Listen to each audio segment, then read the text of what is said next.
On September 4, 2024, a mass shooting at Apalachee High School in Georgia claimed the lives of 4 people, students Mason Schermerhorn and Christian Angulo, and teachers Richard Aspinwall and Christina Aramy, while 9 others were injured.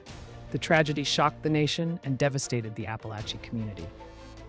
Prosecutors alleged that 14-year-old Colt Gray carried out the attack after planning it in advance. His father, Colt Gray, was separately prosecuted for providing the firearm used in the shooting, despite earlier warning signs about his son's access to weapons and behavior. In July 2026, Colt Gray pleaded guilty to all 55 criminal charges.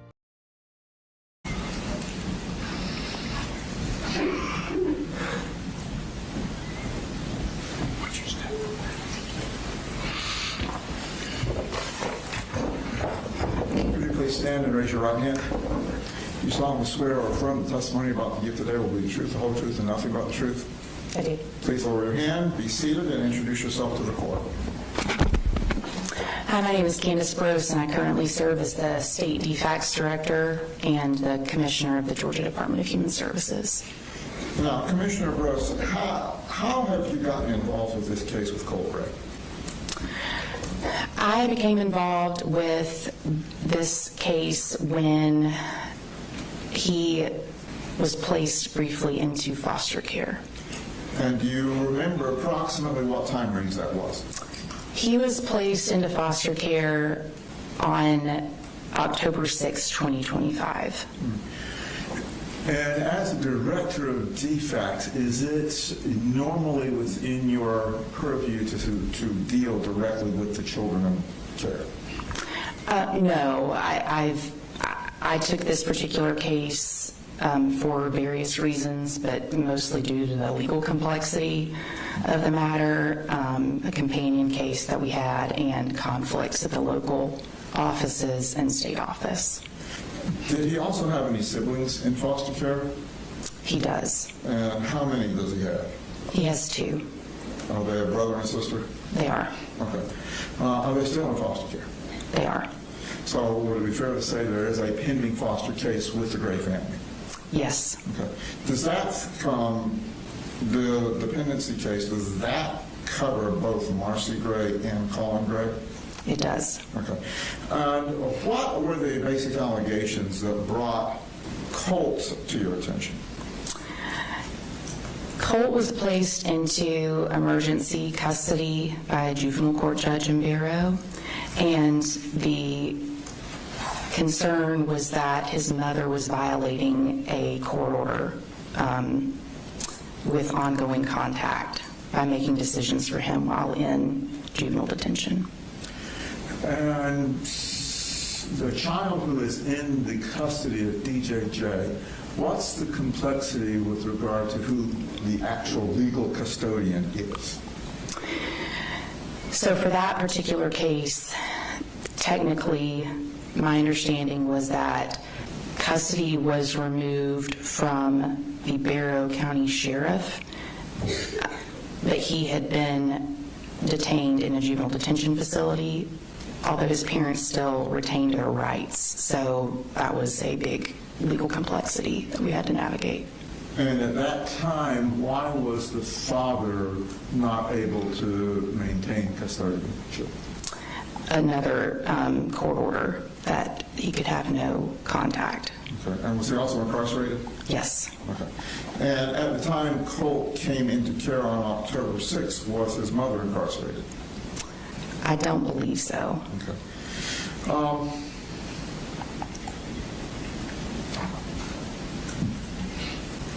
With the current open DFACS case, are there any ramifications that still potentially impact Colt?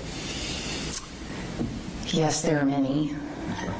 And without belaboring the point too much, can we kind of get to what are the main concerns that you and the department have regarding the Gray family, both with Colt and his brother and sister? His parents, their parents had extensive history with our agency over several counties over the years, recent years. And we also have that open foster case with his siblings.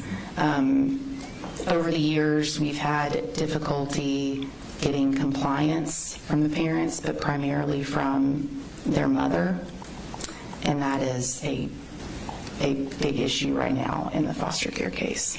And you said there's extensive history. Does that history mean that the children were brought into foster care previously? No, they weren't, but we had involvement in that. We had to make safety plans, service referrals, accommodations with what parents could actually provide, caregiving capacity based on the allegations at the time. And in your capacity as director, do you have access to that history and all those files? I do. Okay. What kinds of parenting issues involving Colt, as well as the others, were raised in some of those files? So some of the earliest information we had concerned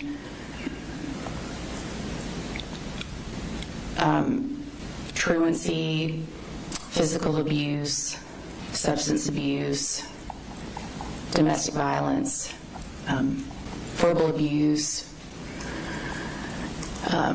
inadequate supervision. I mean, there's a plethora of issues that we've encountered over the years with the family.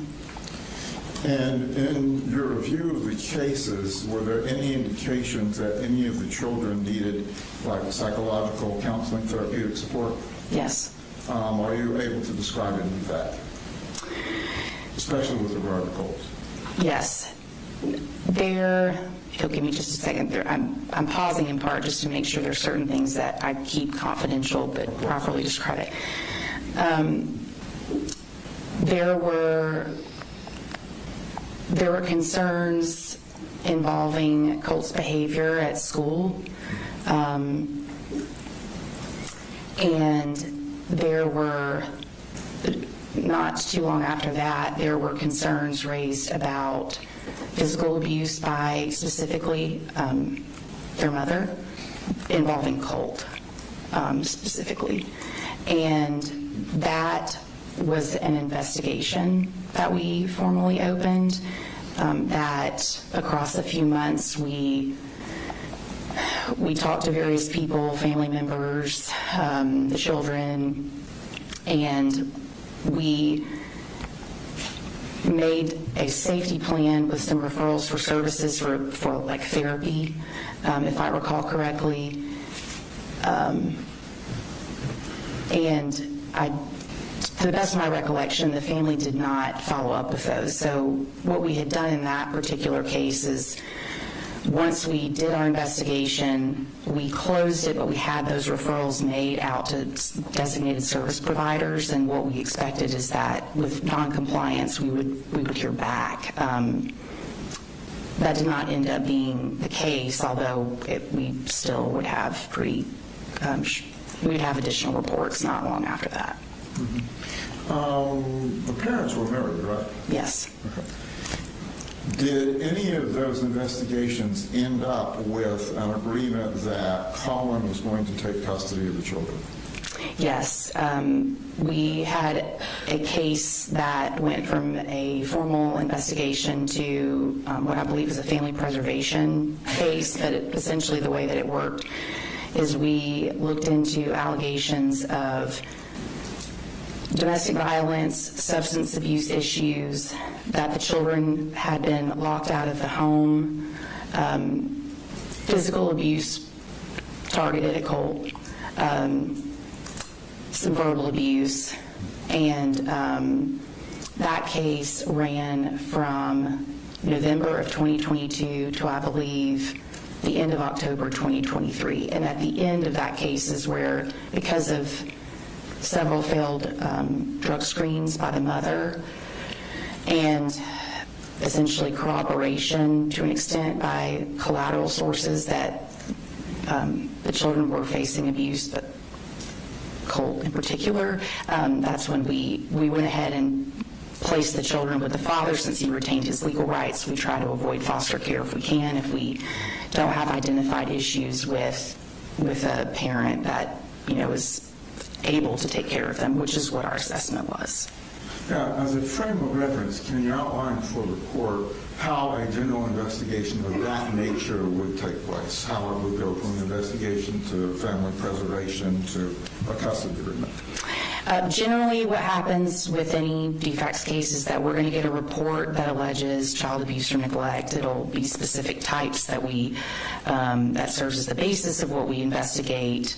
If we actually have enough information to assign it for investigation, that's what a lot of people understand to be like Child Protective Services. We'll do that investigation. I think we generally try to complete it within 45 days. Sometimes it can run longer, but what we're looking for is anything to substantiate the allegations of abuse. And we talk to the children, we talk to anyone else involved in their lives, we look at records, that kind of thing. We will unsubstantiate or substantiate the claims, and then at that point is when we decide if we need to stay involved or if we can safely close the case. In this particular matter, after we determined that there were still ongoing safety issues, we moved the case to that family preservation services type that I described, and that's when we're trying to deploy interventions that can mitigate ongoing safety concerns. How do you determine if allegations are substantiated or unsubstantiated? It's going to be a combination of sources. So we're going to look, we use a preponderance of the evidence standard, but what we're looking at is information that we gather from the children, from family members, from parents, records, like school records, medical records, different types of interviews and written sources to look at that and see if it meets the standards of the allegations that were made, but we may also uncover new allegations that, based on the evidence, we end up substantiating. And does substantiation necessarily mean it gets into court? No. Okay. So in this case, you're talking about in 2023, Colin got custody of all 3 children? I wouldn't describe it as him getting custody necessarily, because he still technically had it as they were married. I think they remain married. I could be mistaken. But what we did was we worked out a plan where the children would be with him, and he would be expected to limit contact, prohibit contact, essentially. And in a case like that, would the department do follow-up visits with the, say in this case, the father, if the safety plan was for him to maintain custody and limit mom? We would. Now, we would generally be looking for some information that indicates noncompliance. But what we often struggle with different families is like transients moving places, or a parent may have been compliant and become non-compliant, so we can't find them. So there are always a lot of factors that go into trying to follow up in general with a family. How does it change your jurisdiction, say, from one county to another? How does that impact your ability to maintain any kind of follow-up? Well, in that particular case, we actually had what I would describe as like dueling county involvement. So at times we'd have Jackson County DFACs checking, we'd have Ben Hill County DFACs checking, but and technically all of our staff have got access to the same system, so we can see records regardless of where the family may be located at that time. But if we don't know where they've gone and we can't seem to find a credible source of it, then we really get stuck unless we can find a neighbor that tells us where they've gone, or a family member, something like that could give us a new lead. And you mentioned Ben Hill County. Is that where this particular case started? I believe that it did, yes. And following up with Jackson County, did DFACs or your office have any irregularities that they were concerned about after 2023? Can you say that one more time? Did your office in Jackson County have any irregularities or issues that they were concerned about following the children going up with Dad in 2023?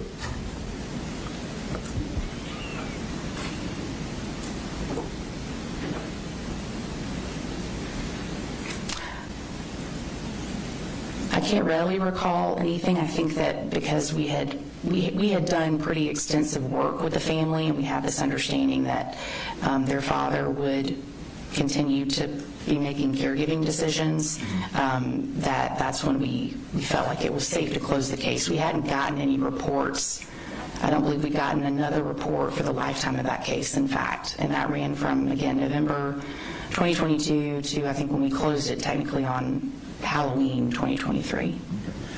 And the case then that brought Colt into care on October of 2025, was there an open defects investigation on the other children prior to him being involved in it? Yes. And how did that happen? The children came into foster care at our request on September 5th, 2024. So was it directly related to the shooting at the school? It was, but also because of the prior history of the family, it became pretty clear to us very quickly that the mother was still very involved in their lives, and the severity of the issue meant that we went ahead and requested custody. We also we didn't feel that we could vet alternatives to foster care, like family members and others, quickly enough, and there were some concerns, so we went ahead and requested emergency foster care.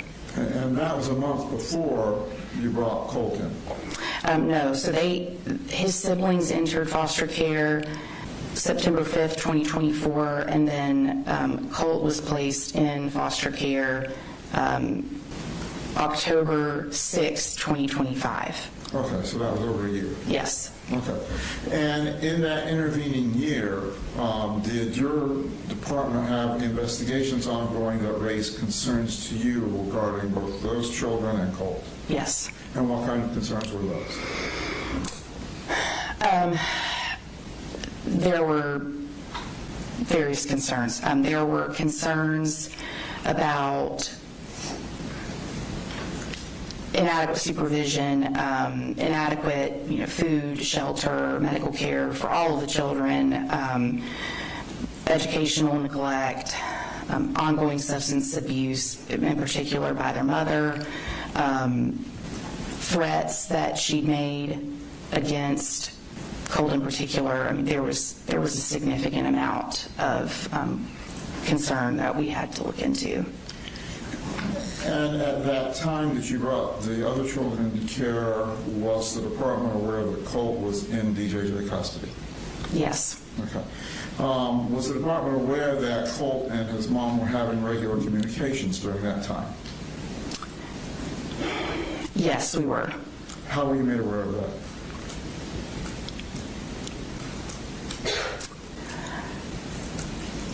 I believe it was a combination of information from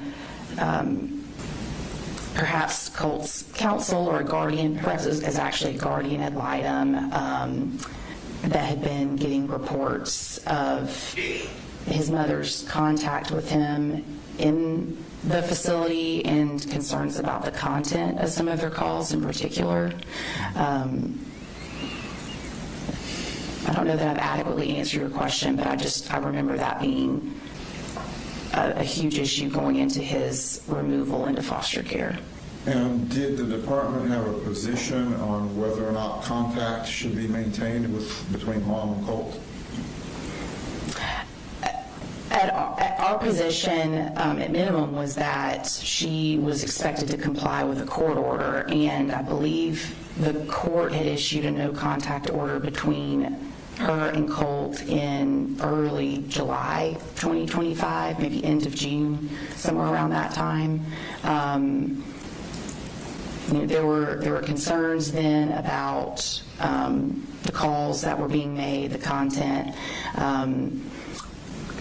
Colt was not doing well, and there were concerns about her involvement, pushing him toward an inability to progress in some of his care at the facility.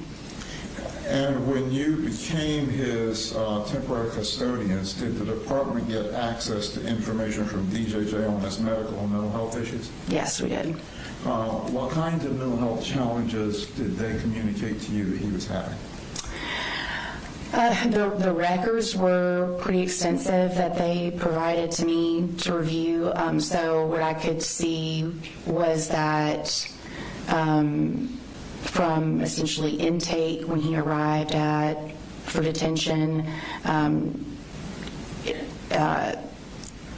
he was getting workups. He's being fully evaluated for general health concerns, vision, like a well check, dental care, and then mental health needs. And that's where, not too long after intake, like within a few days after intake, he was describing what he said he believed were undiagnosed mental health issues, and talking about, some of the prior things he's experienced, things that he was experiencing then, suicidal ideation, self-harm. And the self-harm, too, was pretty quickly documented in the records. They could see that he... And normally for children who are in care, is DFACS responsible for making sure they get appropriate mental health as well as physical, yes, medical issues taken care of? Yes. And would that mean that you and your department and DJJ would need to interface to make sure for your responsibility that all that was being complied with? Yes, and we did. And during your review of the information that you got from DJJ at that time, were you able to determine whether or not appropriate measures were being taken for his mental health? I was able to make that determination. I'd be remiss if I didn't mention, even though he entered foster care, and that was really also when I was trying to do my initial safety assessment, that's a component. I was doing these things at the same time. I also was asking basically any healthcare facility I could think of under the sun if they had any records involving Colt, because I couldn't really get great leads on where he'd gotten care. He was telling me he hadn't gotten anything except for maybe an eye check. He didn't recall going to any doctors over the course of his life. So I was sending those requests out, and I was also collaborating with DJJ staff to look at what they had.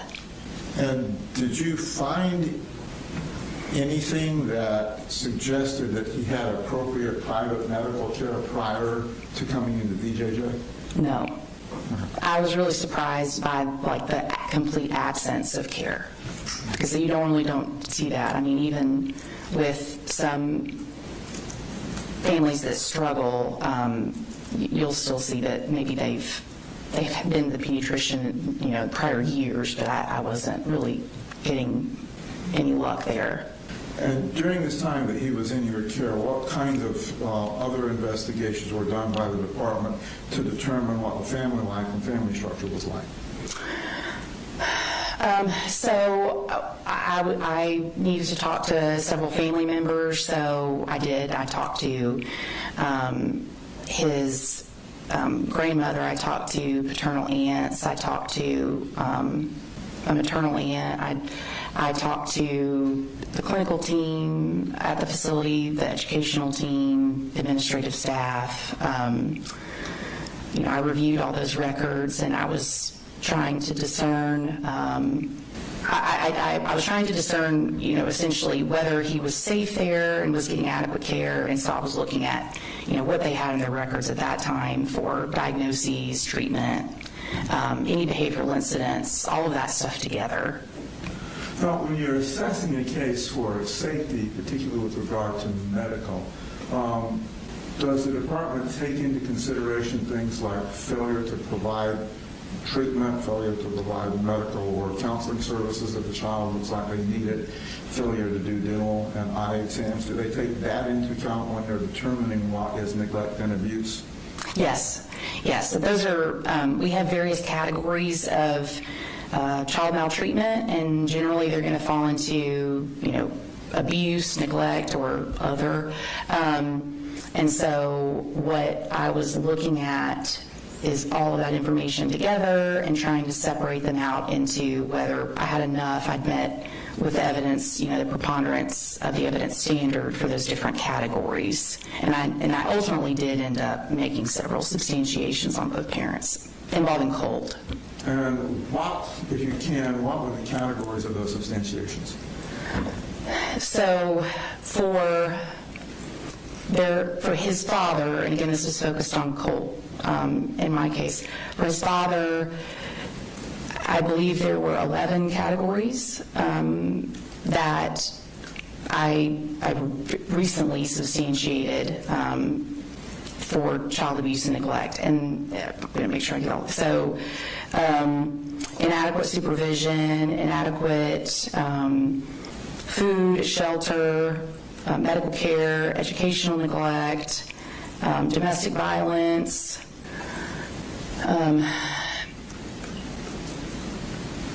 lack of psychological care. Let's see. There's a category for gunshot in our maltreatment codes, and that describes if a parent fails to adequately secure a weapon. And it discharges. There were many poisoning. That's one that I substantiated on the father and mother. But overall, across those, and I would have to look at my notes to remember all of them. But I believe Colin had 11 different categories across abuse, neglect, and other. Imminent risk of harm is the other category. That's where if they fail to comply with prior cases and now the children are in harm's way. Marcy actually, I think, had 12 substantiations, so more than Colin, and the reason for that is that I found enough evidence that she was physically abusing him. There were several sources that got into detail about how he was the target of her ire for various reasons over the years. That's not to say there weren't allegations against their father for also physically abusing Colt, but I couldn't find evidence of like marks and bruises like I did involving mother and Colt. Now, part of, as I understand it, the case manager's job is to go out and see the child as well as work with the parents. Did you ever go out and visit Colt? I did. Okay. How many times do you recall? I don't. At least we have to do monthly visits. Just depending on when it was, I would do monthly, sometimes twice. I think for the month of November, I ended up that my visit was like at the tail end of October and then beginning of December, so I didn't technically see him in November, but we also would talk on the phone and I would stay in contact with the staff there to make sure that he was doing well. Did his brother and sister have a separate case manager? Yes. Okay. And just to reaffirm, you're not specifically a case manager, you were just performing a case manager role because of the complexity of the case? Yes. Okay.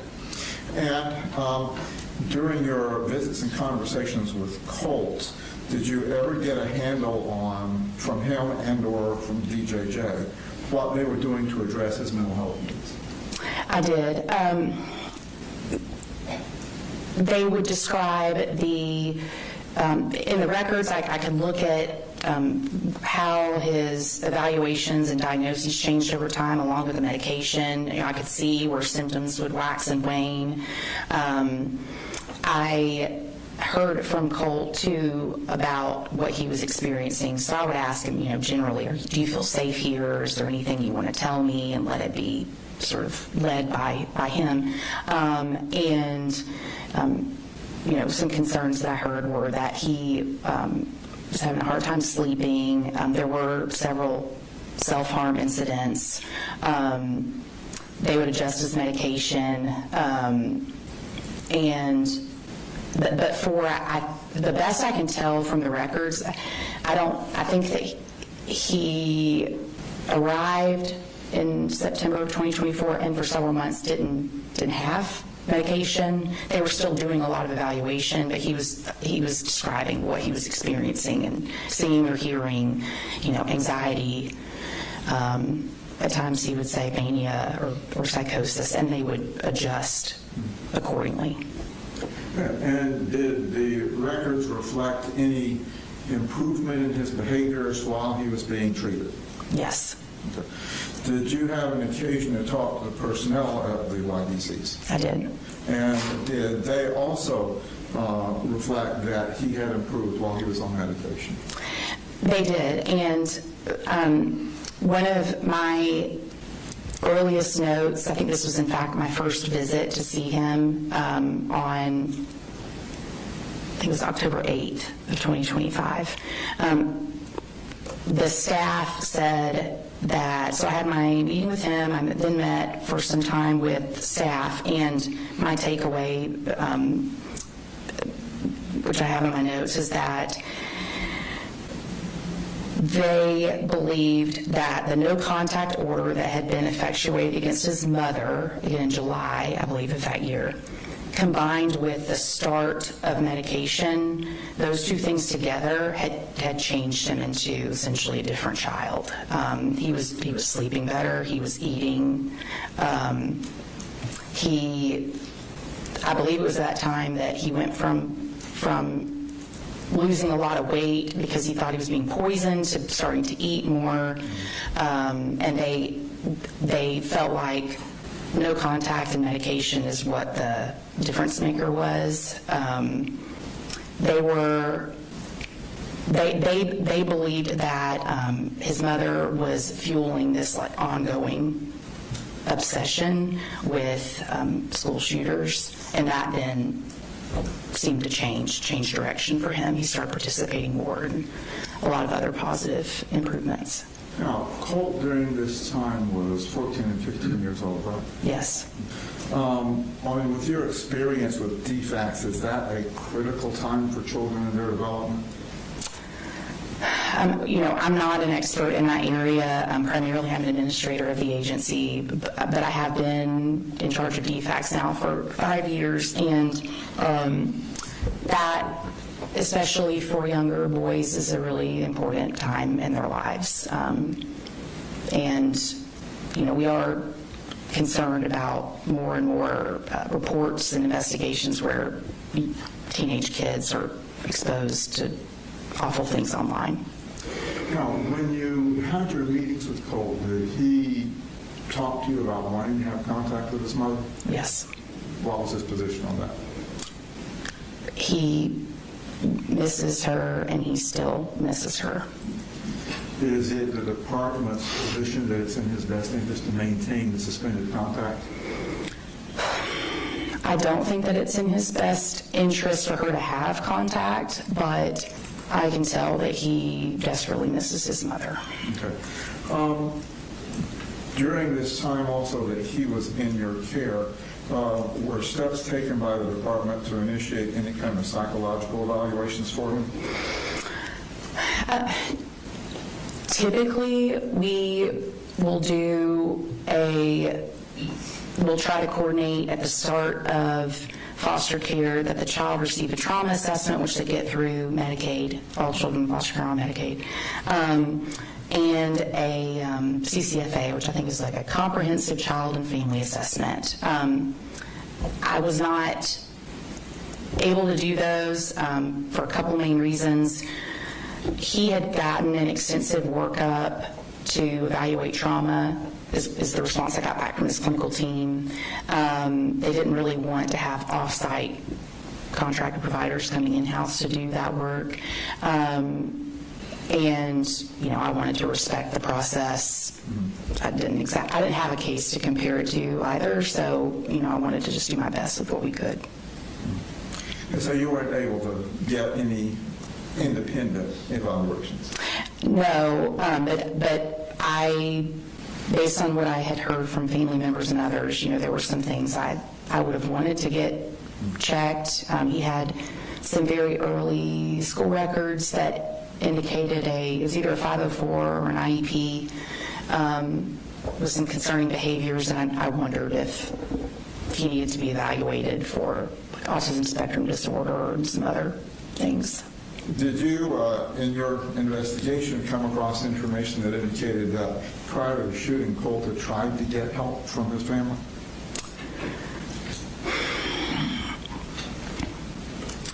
I did.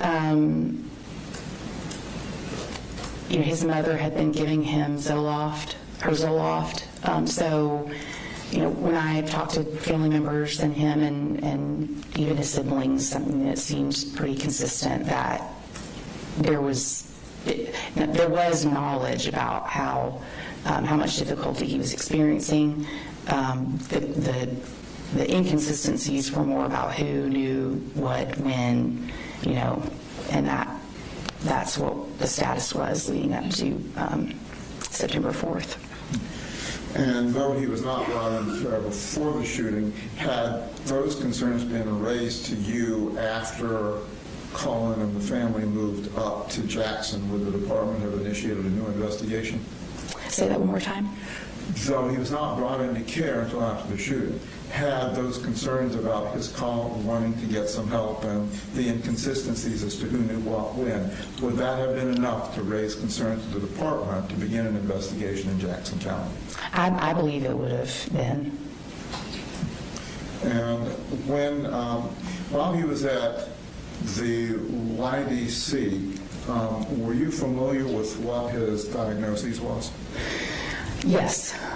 Okay. And what can you tell us about that? Obviously, if it goes into confidence areas that you can't divulge, but what can you tell us about that? So my best recollection is, and this is like several hundred pages worth of documents, so bear with me, but that he came in, he did extensive screenings at intake. There was pretty regular involvement with like clinical review for the symptoms he was raising. There were some self-harm incidents. He was getting therapy, but I think it was the summer of 2025 when he, best I can tell, is when he started taking medication. And then there was consideration for generalized anxiety disorder, PTSD. At some point there was social conduct disorder. I don't believe that's still a diagnosis, or wasn't at the conclusion of my investigation on that limited record set. There was considerations for malingering that I believe got phased out. He was telling staff that he had. Your Honor, I'm going to politely object. I don't think there's anything untoward going on, but we've already had a forensic psychologist that forensically went through all these things for this purpose and had a detailed report that is presented to the court about all these things. She seems to be trying to go more as a layperson, reading these reports, trying to remember them.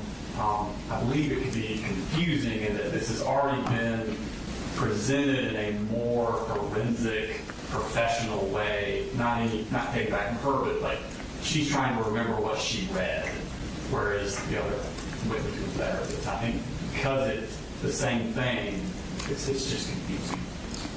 As part of her investigation, and this goes to some of the conclusions that she's going to make with regarding the rest of the family going forward in the case, even though we will reach a point at which Colt will be removed from foster care.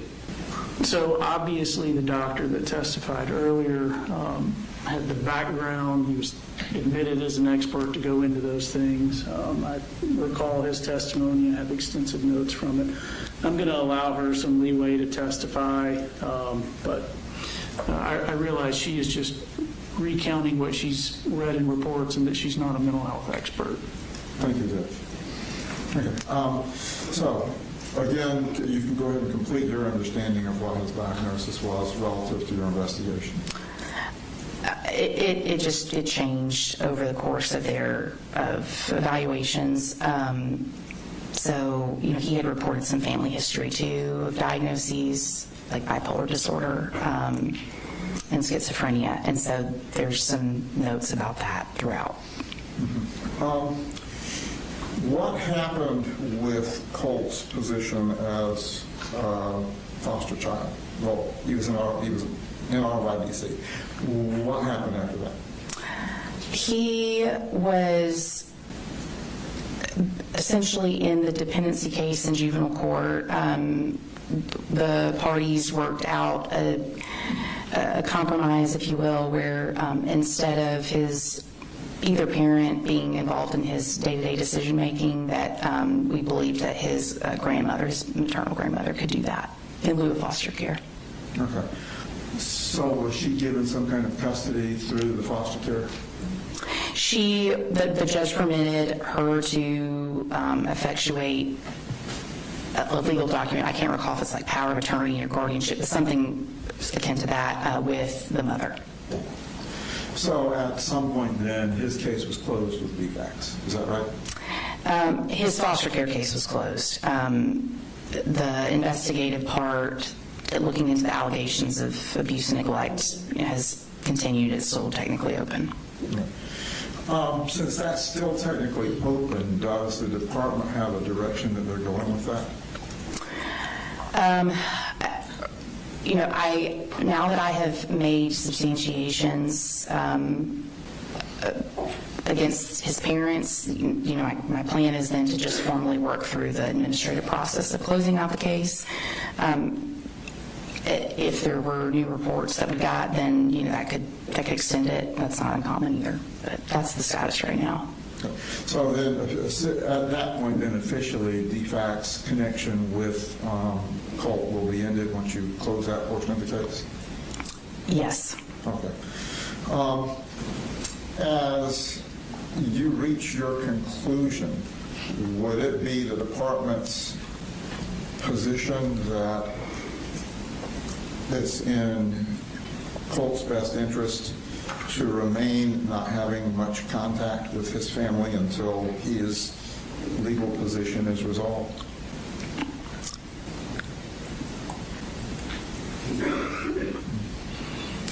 Right now, I wouldn't recommend that he has contact with his parents, although if there was some way that there could be appropriate supervision between he and his mother, then I would consider it because of his wishes that he's indicated recently. Okay. Thank you. That's all I have, Judge. Cross, Mr. Smith.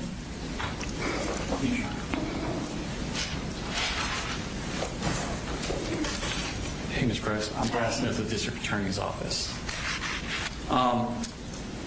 So just for clarification, when you say Colt's in foster care, that's more of a legal designation. He's not gone anywhere. He stayed in the detention center the entire time. That's right. Okay. And he's not currently in foster care. Right. Okay. And that's a legal definition for like if someone needs to sign medical things and direct his kind of stuff. Yes, that can be a basis for it. Okay. Yeah. And you were talking about his mental health issues. Were you following the court's or the state's presentation of evidence over the last 2 days?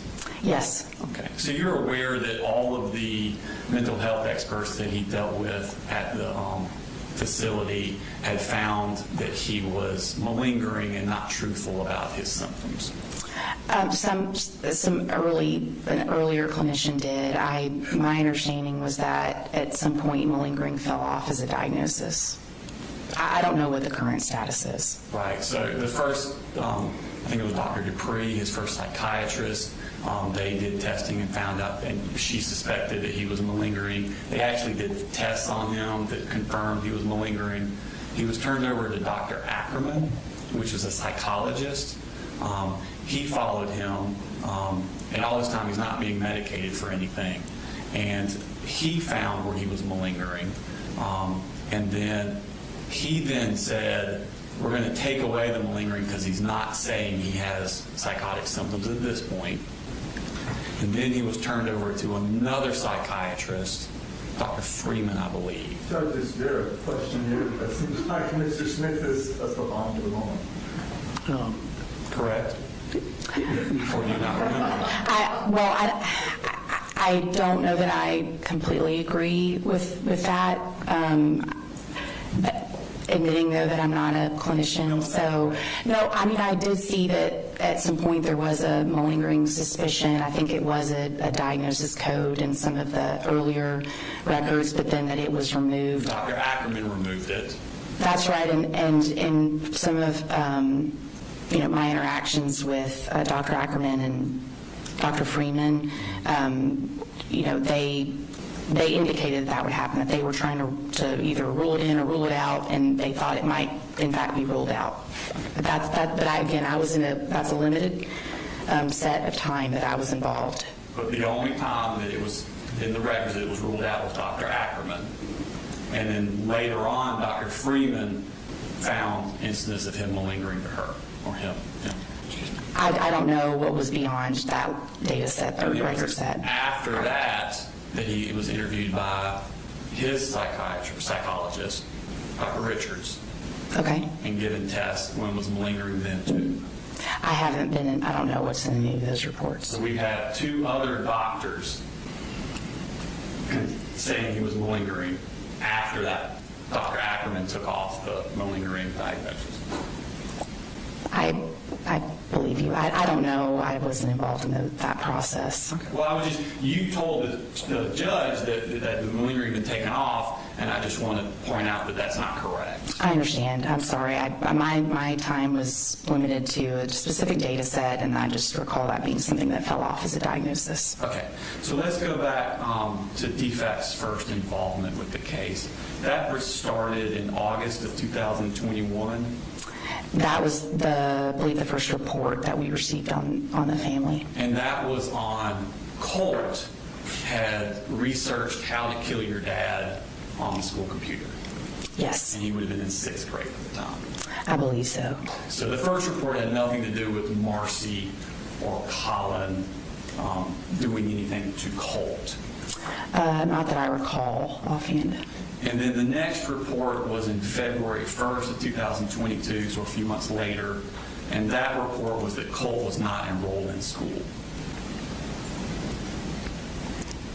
I believe the next report was one alleging physical abuse by Ms. Gray. Okay, so that would have been between the August and the February one? We had the initial August report that you described. We had a report that alleged physical abuse involving Colt, and then we had I believe it was in back-to-back. We had reports about truancy for all the children, Okay. January, February, I'm sorry. Okay, so between the August of 21 and February 22, around that area is when you had the physical abuse. Yes, sir. And that was Marcy, and it was specifically that she slapped Colt, correct? It was, yes, that she slapped him and that he had a swollen lip. Okay. And then, so then you had, in February, all the kids weren't enrolled in school, but Colt specifically. I believe the report it had for all of the children, being that they were excessively truant. It was like over 20 days for each child. And then the next report came in, that was February, the next report came in that November, Yes. and that was Marcy being intoxicated. It was several allegations. That I think was probably the primary one is substance abuse, but there were also concerns about the children's hygiene at school. The parents arguing like domestic violence allegations, that type of stuff. And the domestic violence was between the parents with each other. Yes. And then fast forward a whole year to October of 2023 is the next issue, and that is Marcy test positive for drugs. That case, I think what you're saying is that case ran from November 2022 right to basically October, the end of October the following year. Right. And that's because of a failed drug screen, one of a few in fact, but Right. yeah. And then, so that was October, y'all gave the kids to the father. Yes. And then the case was closed on October 31st, 2023. Yes. Okay. So what we have here, the allegations are truancy, hygiene, and mom's using drugs, and there was one incident in 6th grade where mom slapped him.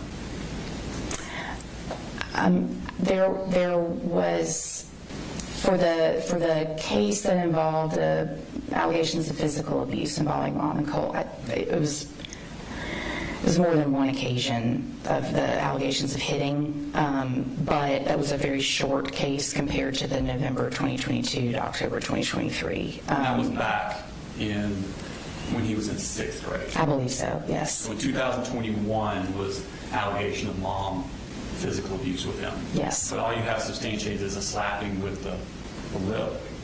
And in fact, it wasn't substantiated. We had contradictory accounts from the children. So that was not substantiated. It wasn't.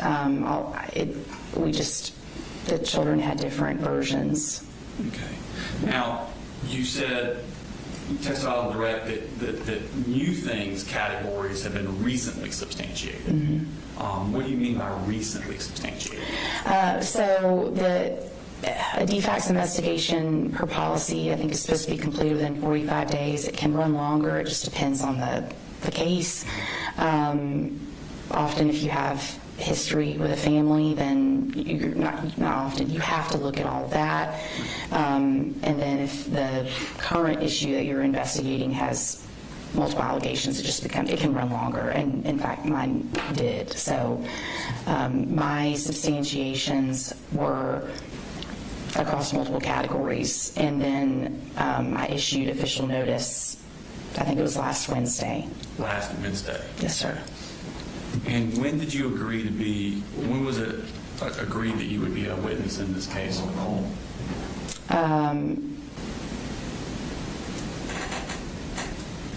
I think that we had talked about it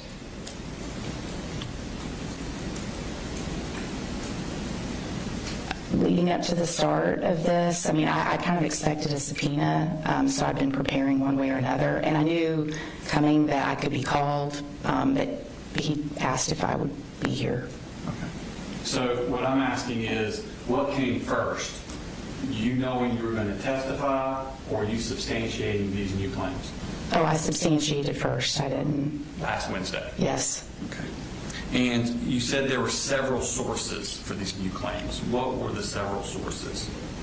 Record review, interviews with different people, children, family members, other people that are involved in the children's lives. Okay.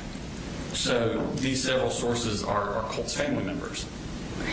Not just that. I mean, it could be the guardian ad litem that is assigned to any of the kids. In fact, it was. And then I'm trying to make sure I cover everybody that I've talked to. DJJ staff. I mean, so it wasn't just family members, but that's generally the universe of what I recall. Process of substantiation, how long are we talking about where these sources came forward with these new claims? Oh, I mean, they're not necessarily new. It's just that I was trying to make sure that I did a thorough investigation into each of them, and it was just significant review of materials. Was it before or after Colt decided he was going to plead guilty and y'all knew there was going to be a sentencing hearing? I didn't know what his goal was going to be for court. Okay.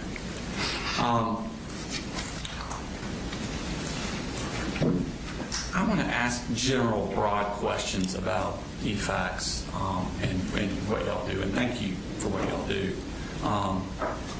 How many children approximately does DFACS monitor for homelessness?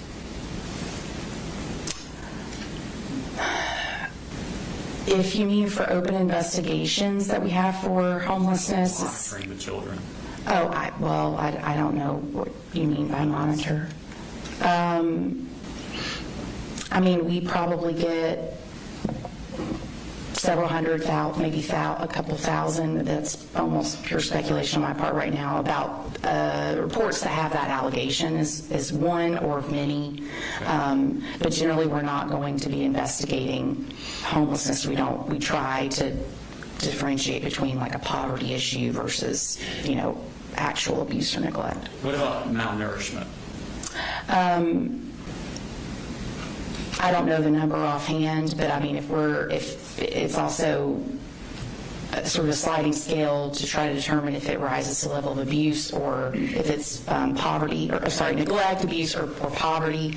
And so we'll be looking at prior history. We'll look at what collateral sources tell us as part of the initial safety assessment if we get a report that makes that allegation. And how many investigations do you think in a year are for allegations of severe beatings of children? The majority of the reports that we get in any given year are going to include an allegation of neglect. It's going to be primarily neglect in basically every county in terms of number of reports. For physical abuse, I can't recall where it falls in the top 5, but I could probably get that information for you. We have it publicly posted. We're talking hundreds, thousands? Probably thousands. We get, I think last year we opened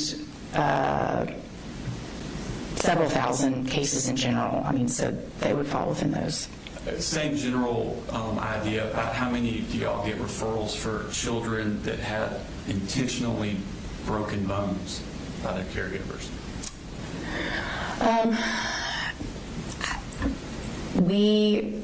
In what I would describe as more non-accidental trauma cases, then that's going to be a much smaller category. I don't know that we're even talking hundreds per year. Okay. How about strangulation? I don't know that number offhand. That's going to be a much smaller category. Intentional burns? I don't know that number offhand, but I think based on my anecdotal recall of our cases per year, it's going to be higher than an allegation of strangulation or non-accidental trauma. How about sexual abuse? It's going to be a pretty recurrent allegation that we get. That's a pretty large number, isn't it? Yes, it is. How about rape specifically? We categorize it as more sexual abuse or sexual exploitation. That's the maltreatment codes that we would use, so we don't refer to it as rape unless we've done the investigation and we have enough evidence to indicate that that in fact occurred. And the last is probably another subset is like child sex trafficking. Y'all get investigations for that? We do. How many do you think you get that in a year?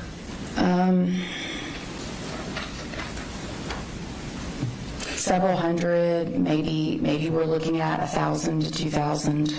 It's been going up in recent years. Yeah. So to sum up, Colt had a less than ideal upbringing in childhood. Yes. But also to sum up, we've seen worse, haven't we?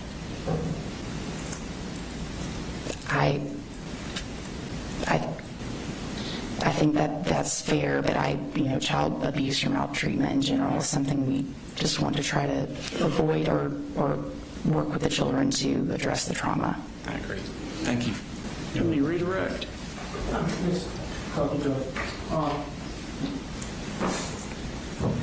In the context of intensity to a child, does it matter if they were abused by their parent by slapping in the face or having their arm broken? In their view, does it matter? Objection, Your Honor, calls for speculation. Judge, she works with an agency that has to make these determinations all the time and when they're working to reunify. Calls for speculation. I'll sustain it. I think slapping in the face is not as bad as intentionally breaking a bone, but got another question. Okay. Within the context of DFAC's policy, you don't really monitor cases, do you? You get them on referral? Correct. Okay. So then your resources with the department don't allow you to track every child or every circumstance that exists in the state of Georgia, right? That's right. We rely on reports. Okay. Is it reasonable to believe that not all cases that have severe abuse are reported? Can you say that one more time? Is it reasonable to assume that not all cases that have severe abuse are reported to DFACs?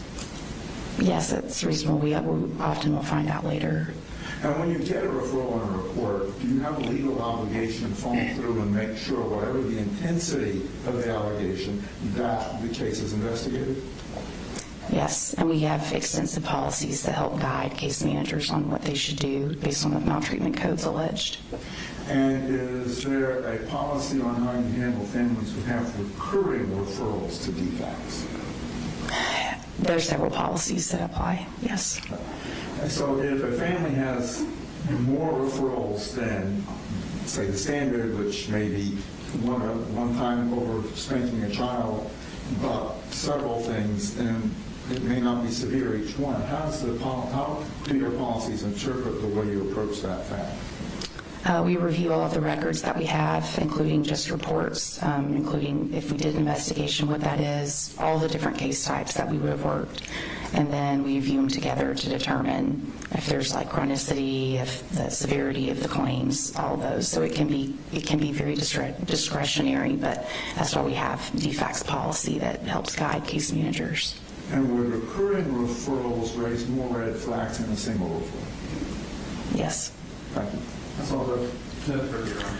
Ma'am, do you mind spelling your last name for the court reporter? Yes, it's BROCE. Thank you. You're free to go.